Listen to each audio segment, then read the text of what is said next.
record this and put it on to probably YouTube, and everyone who signed up through Eventbrite, we will be sending you the link to this in case you'd like to share it with somebody, and it'll also be on our Facebook page.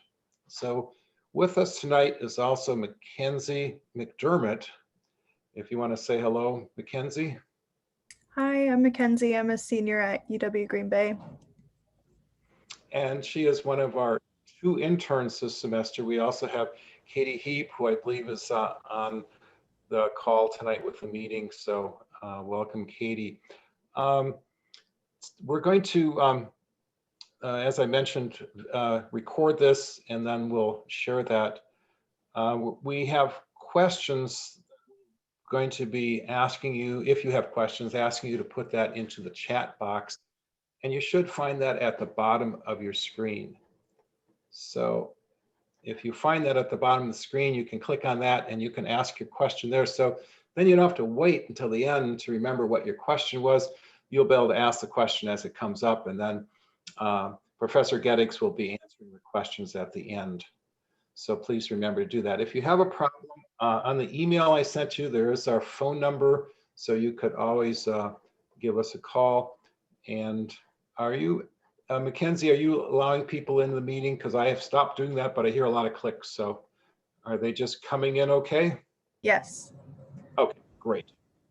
All right, well, I'd like to first, I think I've got all the detail stuff out of the way. So I'd like to introduce our speaker tonight.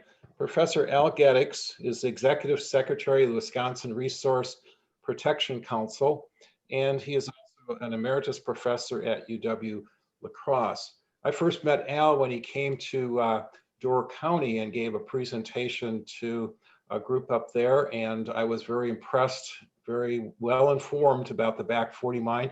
And I also learned about the importance of social license, so he may tell us about that tonight as well. So without further ado, welcome Professor Gedicks. Good evening. The title of my presentation, as you can see, is Open Pit Sulfide Mining on Menominee River, ? The industry would like to portray this mine as a gold and zinc mine, and certainly those are the valuable minerals that will be extracted. But from the point of view of the community, and I'm talking about the larger community in the Menominee and Lake Michigan watershed, the relevant factor in the mine is the amount of waste that will be generated by the mine. And if you understand that only maybe 2 to 3% of the ore is valuable gold and zinc, 98%, 97%, 98% of the rock that comes out of the mine is waste material. That waste material is mixed with sulfide minerals, and that's why the people that are concerned about the impact of mining refer to this as a sulfide mine, because when you have sulfide minerals mixed with the rock, you have a situation where acid is generated when exposed to air and water, and that is known as acid mine drainage. And we'll be showing a slide in a few seconds about how that process occurs. But from the point of view of the impact of the mine on the community, the important aspect of this project is the amount of waste material. And as the environmental impact report for the company indicates, over 70% of the rock in this mine is acid generating. And that is a long-term, it is a perpetual problem for the community that hosts these kinds of metallic sulfide deposits. The particular project that is at issue is known by the industry as the Back 40 project. The Back 40 project is a misnomer. The industry would like you to believe that this is a very small operation, have minimal impact on the environment. The actual footprint of the mine is not 40 acres. It is more like 1,087 acres. It is considerably larger than the Flambeau mine, which some people in Wisconsin are familiar with, which was 32 acres. The open pit that you see depicted in the slide in an artist's rendition is 83 acres. But that is only part of the total footprint of the mine, because it's not simply the open pit, which is part of the project, but you also have the processing, the waste disposal, and the wastewater treatment plant, all of which encompasses over 1,000 acres of land on the banks of the Menominee River. And as you see in the slide, the open pit is a mere 150 feet from the Menominee River. The dimensions of the mine are very large, 2,500 feet long, 2,000 feet wide, 700 to 800 feet deep. If you imagine an 800-foot deep pit, you can fit 2.5 statues of Liberty in that 800-foot deep pit. All of this is, as I said, right next to the Menominee River, a mere 150 feet from the river. The mine site is located in an area of extensive wetlands and on the edge of a floodplain. The environmental report that the company has submitted to the regulators in Michigan described this as a 7-year operation of an open pit. But the company has described this project as a 15-year project that will do underground mining after the open pit. In fact, their latest project feasibility report clearly delineates the amount of ore that will be produced in years 8 to 15. So this is not simply a hypothetical idea, but it's part of the actual planning of the BRAC 40 project. However, the application that has been submitted to the state of Michigan does not mention that this is going to be an underground operation, because they do not want to be regulated with all the waste that will be generated from a combined open pit plus underground mining operation. So the starting point for this discussion is that the permits on file with the state of Michigan are fraudulent.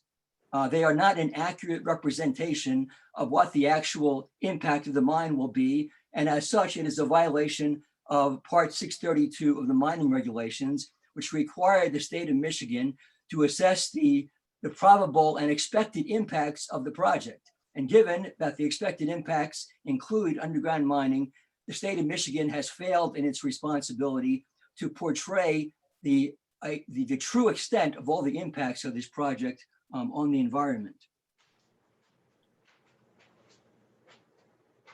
This mine is located in one of the largest watersheds in the upper Midwest. The Menominee River watershed is, as the slide suggests, the largest river system in the upper peninsula, with a 4,000 square mile area that drains into Lake Michigan. This is an area which has recently been cleaned up from past pollution. The federal government and various state governments have invested over $200 million into cleaning up the lower part of the river. And now this project threatens to dump large amounts of toxic acid mine drainage into the upper reaches of the Menominee River watershed, which drains eventually down to Lake Michigan. So if you look at the map, you see the Menominee River as the border between Michigan and Wisconsin. That discharge from the headwaters of the Menominee River will go down through Green Bay and eventually into Lake Michigan. The state of Wisconsin and the state of Michigan, as I said, have both worked to clean up the lower portion of the river and are proud to announce all the investments they've made into making this a viable habitat for sturgeon. Any discharge from this mine, either a slow discharge or a sudden catastrophic discharge, is going to destroy millions of dollars of investment in cleaning up the river. Not to mention the fact that this river is also the homeland, the site of the mine site is part of the homeland of the Menominee Nation. Their ancient village sites are located within the footprint of the mine. They have sacred sites there, including burial mounds and other sacred areas within the footprint of the mine. And their origin story says, as the quote in the bottom says, our place of origin at the mouth of the Menominee River may be destroyed by any adverse impacts on the land, environment, and water from mining disasters.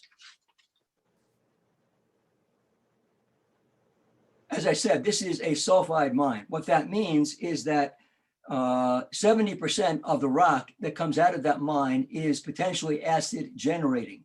That's sulfuric acid, and the sulfuric acid in turn mobilizes other heavy metals in minute quantities, in parts per million and parts per billion, which are highly toxic to aquatic organisms and to the surrounding ecosystem. So you see in the slide, the main reason for acid mine drainage is when you have minerals that contain sulfide ores are exposed to air and water during extraction and processing, resulting in a transformation of clean waters which support a healthy aquatic environment into biological dead zones. If we look at the history of acid mine drainage and sulfide mining in the Western states, we have thousands of miles of streams and rivers that have been contaminated by acid mine drainage. In fact, abandoned mines, like the one in the slide you see here, are still potential sources of massive contamination long after mining has stopped. This was a disaster which occurred in August 2015 when an abandoned gold mine in Colorado accidentally spilled 3 million gallons of toxic wastes and discharged that toxic waste into Colorado, Mexico, Utah, and the Navajo Nation. And in the slide, you see these kayakers that obviously were in the river prior to the discharge and have become victims of the release of sudden large quantities of toxic wastes. If those kayakers were to put their hands in the river, they would come up without their skin on their bones. This is how lethal, how dangerous this acid mine drainage is. It is the equivalent of putting your hand or exposing your skin to the battery acid in your car's battery. The Environmental Protection Agency estimates that 40% of the headwaters of Western watersheds have already been contaminated by acid drainage from abandoned and unreclaimed mines. This is the official government agency that has documented the widespread problem of acid mine drainage in sulfide mining.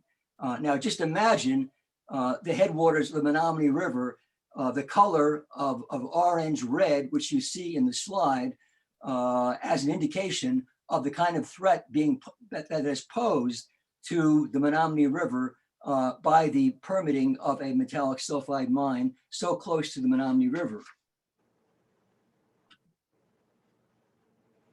The reason why this mine and many of the sulfide mines that are being proposed are such a threat is because of the geology of the deposits of valuable minerals. After decades of extracting the most valuable ores from mining areas around the world, the richness of the ores has declined dramatically. And so in order to extract a single ounce of gold, you have to produce 79 tons of mine waste to get at that gold. So in order for these operations to be profitable, they have to dig deeper into the environment. They need to extract lower grades of ore, that is, grades of ore that contain parts per million of gold and zinc. In order to make that profitable, they have to have large amounts of land or large amounts of ore that are available for extraction, which means that open pits are the most economical way of extracting very tiny amounts of ore from these large areas. And of course, the result is that the larger the excavation, the more mine waste, which has to be processed and stored on site in perpetuity. The particular ore and waste at the Back 40 site will produce approximately 70 million tons of milled tailings, which are acid producing waste rock, which have to be stored in these large tailings ponds on site in perpetuity. The mine tailings are the waste material, which are the result of the extraction of the valuable gold and zinc from the milling process, which is crushing and chemical processing of the mineral ores, including the use of cyanide to extract the gold from the ores. The end result is that these waste materials, called tailings, contain lead, mercury, cyanide, and arsenic that can be toxic if they're released into the environment. This is what a tailings disposal area looks like as a generic model. This happens to be an oil tar sands tailings area, but the basic idea is the same for any kind of tailings. You have this crushed rock that consists of finely grained materials that have the consistency of talcum powder and ends up as waste rock containing sulfide ores that are part of the waste stream. Those dikes that you see at the edge of the tailings area are not composed of cement and steel, as in other types of dams that we are familiar with, which are water retention dams. These are dams that are constructed entirely of the waste material from the mine. They are constructed of waste rock and soil that is pushed at the edge of each side of the tailings area to contain the waste within the center of the tailings area. And at the top of the tailings area, you have fluid fine tailings. The tailings are a slurry which comes out of the milling process, which consists of the crushed material, but also all of the chemicals and the water that is used to process the ores. And that water is stored at the head or the top of the tailings area and poses a long-term threat to the stability of the tailings area, because the water eventually seeps down into the sand of the tailings. And that's why you have seepage collection ditches, which collect the seepage that filters down through the tailings and has to be monitored to make sure that there isn't too much water that is being discharged throughout the tailings disposal area, because the more water there is in the tailings, the greater the likelihood that that water will destabilize the entire dike wall and release the entire contents of the tailings into the environment. The extent of the Back 40 tailings dam is 123 acres, which is the equivalent of 100 football fields. It is the largest part of the mine footprint on the Back 40 project.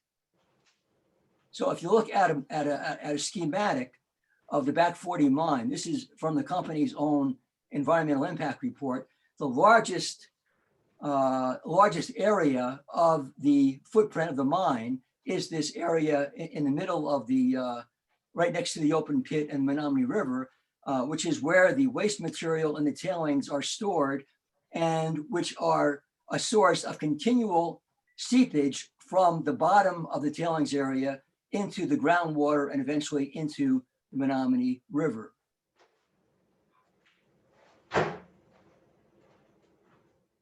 The problem with the tailings is that these are highly unstable structures.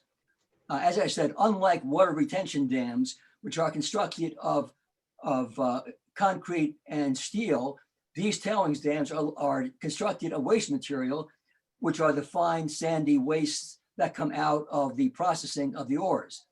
These tailings are stored at the mine site in perpetuity, and the Back 40, the problem of these tailings areas is that they are subject to catastrophic releases. This particular slide shows a January 2000 spill of 100 tons of cyanide contaminated water at a gold processing plant on the Romanian-Hungarian border. It totally destroyed the fishing industry of that area of Hungary and Romania.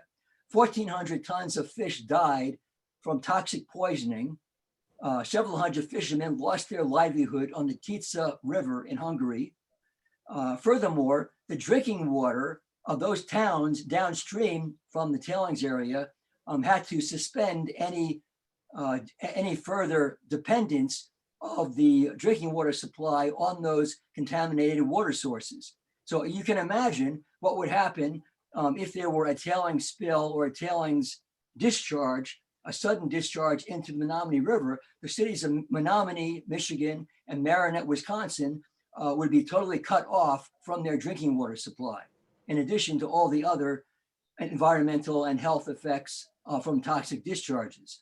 The use of cyanide in the process of gold extraction has been banned in Montana because of successive cyanide spills from metallic sulfide mining operations. The Czech Republic banned cyanide in mining in 2000, and the Menominee County Board in Michigan opposed the use of cyanide in Menominee County, Michigan. On January 25th, 2019, the worst tailings dam in the history of the mining industry occurred in Brazil, releasing 3 billion gallons of sludgy mine waste into the downstream community of Brumadinho. It killed 270 people, and it was the largest and deadliest mining accident in Brazil. Large parts of the local river, the Paraíba River, had become unusable for fishing or as a water supply. 5 years earlier, in 2015, Brazil had another major tailings dam accident.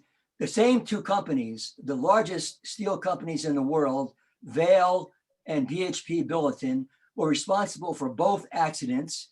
After the 2015 spill, which you see here in the slide, the companies assured the Brazilian government that they would totally reevaluate the way they stored mine waste so that wouldn't happen again. 4 years later, the same thing happened again, except it killed 270 people the second time it happened. Brazil's mining agency has already banned the design of the tailings dam that had resulted in the 2015 disaster and the 2019 disaster from further use. That design is known as the upstream tailings dam design. Michigan regulators now are seriously considering the upstream tailings dam design and risk a catastrophic dam release that could threaten drinking water for millions in Wisconsin and Michigan, as well as in Lake Michigan, which is eventually where the waste would be discharged as they go down the Menominee River into Green Bay and Lake Michigan. Tourism and outdoor industries are essential for the health, the economic health of the region. On both sides of the Menominee River, a clean, healthy river is vital to the region's economy. In 2018, tourism in Marinette County generated $159 million. Furthermore, the Water Resources Division of Michigan's Department of Environment, Great Lakes and Energy, or EGLE, concluded that the release of heavy metals into groundwater and discharge to the land and water interface has a high probability of adversely impacting fish and wildlife. Constituents in solution may be transported downstream. With the limited information available for review, the extent of the probable effects to fish and wildlife are unknown. All right, so when they talk about constituents, they are talking about toxic heavy metals like lead, arsenic, mercury, and cyanide being discharged into both groundwater and surface waters and posing a hazard to the aquatic life of the community and the tourist industry that depends upon clean water. In January 2018, the Menominee Nation filed a federal lawsuit alleging that the Federal Environmental Protection Agency did not have the authority to delegate permitting of the mine to exclusively Michigan authorities because it is an interstate water body. And under the Clean Water Act, interstate water bodies are regulated by federal agencies, not state agencies. This is a statement from former tribal chairman Gary Besaw. As former tribal chairman of the legislature, I see this as a battle for the future of a healthy environment in the region. Is also a battle about showing proper respect for the Menominee tribe's traditional landscape that contains ancient garden beds, burial mounds, and sacred sites. And then he goes on to say, how dangerous, irresponsible, immoral, and absurd to propose a mine 150 feet away from a river that feeds into the Great Lakes, which provides the drinking water for over 40 million people around the Great Lakes, around the Lake Michigan area. Menominee Nation water protectors have joined with local citizens, environmental and sport fishing groups in both Michigan and Wisconsin in persuading towns, counties, and tribes to pass resolutions opposing the Back 40 project. Menominee County, Michigan, which is the site of the proposed mine, voted 5-4 on the county board to oppose the project. And so the community where this mine is headquartered in Menominee, Michigan, the county board in that county voted 5-4 to oppose the permitting of the Back 40 project. And this is some semblance of the kind of interracial and interclass alliance that has formed to oppose the Back 40 project. Widespread concerns about downstream pollution have also spurred resolutions against the project in 7 additional counties, 4 towns, dozens of tribal governments, along with environmental, sport fishing, and religious groups. This is a statement from Tim Landeweer, who owns the Tight Lines fly fishing company. If something happens, we're left with a giant hole. That's it. We're left with a poison river and a giant hole. If you look on the left side of the screen, all of these counties that are outlined in green are the counties that have passed resolutions opposing the Back 40 project. These are counties which understand perfectly well that any discharge of contaminated acid drainage from the headwaters of the Menominee River is going to affect all the people and the resources downstream from Menominee and Marinette all the way down to Green Bay. And so all these counties have almost unanimously passed these resolutions opposing the project, which indicates widespread social opposition to the project. However, despite all the opposition along the Menominee River, in June of 2018, the Michigan Department of Environmental Quality, which is now called the Environment, Great Lakes and Energy Department, they approved Aquila's wetland permit and overrode the objections of the agency's own scientists in the Water Resources Division, who recommended that the permit be denied. Both the Menominee tribe and the Coalition to Save the Menominee River have challenged this decision in administrative contested case hearings. The conclusion of the Water Resources Division, which is the scientists that are charged with overseeing the project for the state of Michigan, said, after due consideration of the permit application and on-site investigation, the Water Resources Division finds that the project does not demonstrate that an unacceptable disruption to the aquatic resources of the state will not occur. In other words, the permit did not adequately prove that the surrounding environment would not be harmed by mining operations. On the basis of that evaluation, the regulators in Michigan were legally obligated to deny a wetlands permit because it did not meet the qualifications of the law as stated by the state of Michigan. Michigan regulators have dismissed widespread opposition to the Back 40 project. However, the international mining industry admits that community support or a social license to operate a mine is as important as a regulatory license. And so the state of Michigan can issue all the permits it wants and override its own scientists in their Water Resources Division. That is not going to guarantee that there will be a mine at the headwaters of the Menominee River, because the industry understands perfectly well that if the project does not have the support of the local community, it is a risky investment. The whole point of a social license is that it is not something which can be issued by the state of Michigan. A social license is intangible and unwritten and cannot be granted by any regulatory agency.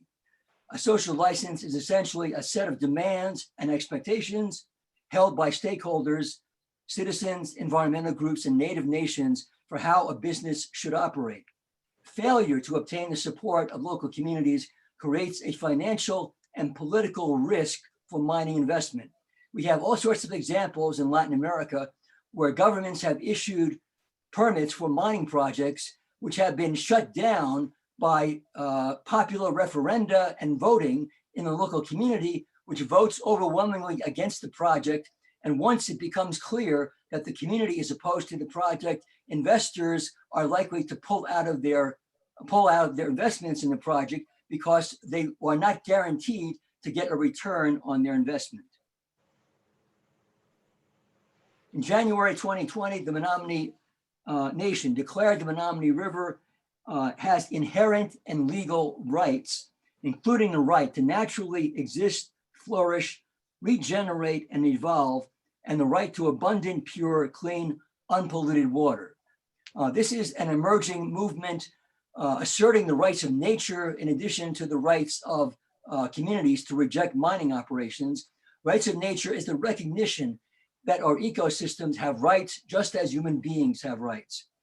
Rather than treating nature as property under the law, rights of nature acknowledge that nature in all its life forms has the right to exist, persist, maintain, and regenerate its vital life cycles. For indigenous cultures, such as the Menominee tribe, this is simply what is so and consistent with their traditions of living in harmony with nature. One of the first acts, once the project was announced in 2015 of the Menominee Nation, was to sponsor a water walk from the Menominee Reservation to the mine site to demonstrate their understanding of the importance of the Menominee River to their identity and to the survival of the ecosystem. In April 2020, the conservation group American Rivers listed the Menominee River as one of America's 10 most endangered rivers due to the threat from open pit sulfide mining. Aquila provides almost no information on the impacts of a spill, how long the impacts would last, and whether the impacts could be reversed.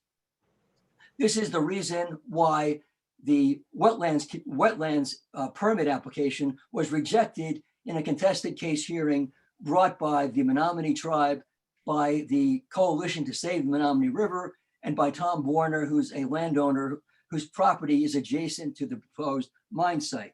The judge ruled that the application that had been submitted by Aquila Resources was incomplete, that it failed to disclose the true extent of the problems from the project and how it would affect wetlands, particularly the draining of water from the open pit, and how that drain of water from the open pit would lower the water table and dry up a lot of the wetlands, and therefore have a significant detrimental effect on wetlands.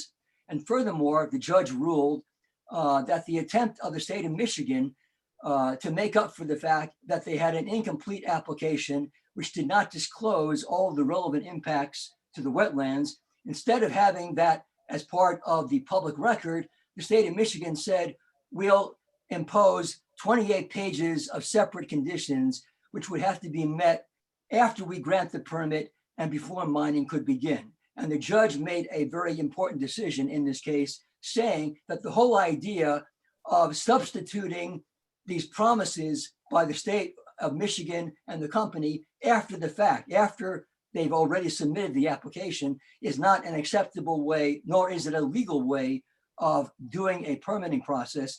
And therefore, not only is this permit invalid, but any permit which dares to deprive the public of the full right of reviewing all of the impacts is not a legally competent application. And so it criticized both the state of Michigan for processing an incomplete application, which did not disclose all the impacts, and it criticized Aquila Resources for refusing several requests on the part of the Water Resources Division to submit information which accurately described what the impacts of this project would be on the wetlands. So let me stop there, and if there are additional questions or comments, I'd be happy to address those comments. Oh, before I get into the discussion, let me also emphasize that this presentation is part of an attempt to alert the public to the important decision that is still pending before the state of Michigan, which is the tailings dam permit. The tailings dam permit, as I've indicated, is probably the most sensitive part of the impact of the project, because it involves the large amounts of toxic waste which could be discharged into the Menominee River. If you go to the website of the Coalition to Save the Menominee River, and that's jointherivercoalition.org, the first thing you will see on the website is a blue button which allows you to submit a letter to the Department of Energy, Great Lakes and Environment, expressing your concern about permitting a type of design called the upstream tailings dam design, which has been outlawed in Brazil and other countries, and which has been recommended by 142 scientists as an unsafe design, which should not be allowed in any tailings dam, let alone a tailings dam as close to the Menominee River as this project suggests. So let me stop there, and if there are questions or comments, we can deal with those. Al, if we could ask you once again to close your PowerPoint, and then we believe you'll be able to see the questions. There are a number of questions that you may want to answer, and there are also some comments that you may want to comment on. And I see that Erin Davidson is pretty close to the top of the list, and she does have a question. Are you able to see the questions? Not yet. I got to figure out how to close this